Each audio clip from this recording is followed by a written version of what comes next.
পারস্পরিক শুল্ক আরোপ সংক্রান্ত উত্তেজনা নিরসন নিয়ে ফোনালাপ করেন মার্কিন প্রেসিডেন্ট ডোনাল্ড ট্রাম্প ও চীনের প্রেসিডেন্ট শি জিনপিং। এই ফোনালাপ ট্রাম্পের অনুরোধে অনুষ্ঠিত হয় বলে জানায় ওয়াশিংটনে অবস্থিত চীনা দূতাবাস। ডোনাল্ড ট্রাম্প বলেন, শি জিনপিং এর সঙ্গে ১.৫ ঘণ্টা ফোনালাপ হয় তার, যা ছিল অত্যন্ত ইতিবাচক। আরও বলেন, শি তাকে চীন সফরের আমন্ত্রণ জানিয়েছেন এবং তিনিও চীনের প্রেসিডেন্টকে আমন্ত্রণ জানিয়েছেন ওয়াশিংটনে। যদিও চীনের পক্ষ থেকে হোয়াইট হাউসে আমন্ত্রণের কথা উল্লেখ নেই। চীনের রাষ্ট্রীয় বার্তা সংস্থা জানায়, শি জিনপিং ফোনে ট্রাম্পকে সাফ জানিয়েছেন যুক্তরাষ্ট্র যেন চীনের ওপর আরোপিত নেতিবাচক পদক্ষেপগুলো তুলে নেয়। শি আরও বলেন, জেনেভায় চীন যুক্তরাষ্ট্র যে বাণিজ্য চুক্তিতে পৌঁছেছে উভয় পক্ষকেই তা মেনে চলতে হবে, না হলে দ্বিপাক্ষিক সম্পর্ক চরম অনিশ্চয়তায় পড়বে।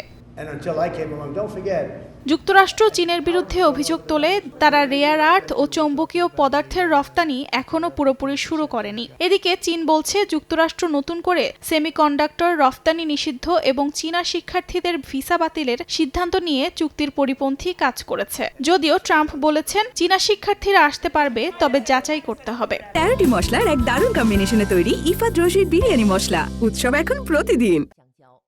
এই ফোনালাপের শেষ দিকে উঠে আসে সবচেয়ে স্পর্শকাতর ইস্যু তাইওয়ান। চীনের প্রেসিডেন্ট ট্রাম্পকে হুঁশিয়ারি দিয়ে বলেন, তাইওয়ান ইস্যুতে যুক্তরাষ্ট্র যেন সতর্কতা অবলম্বন করে। তাইওয়ান তাদের অবিচ্ছেদ্য অংশ বলেও উল্লেখ করে চীন।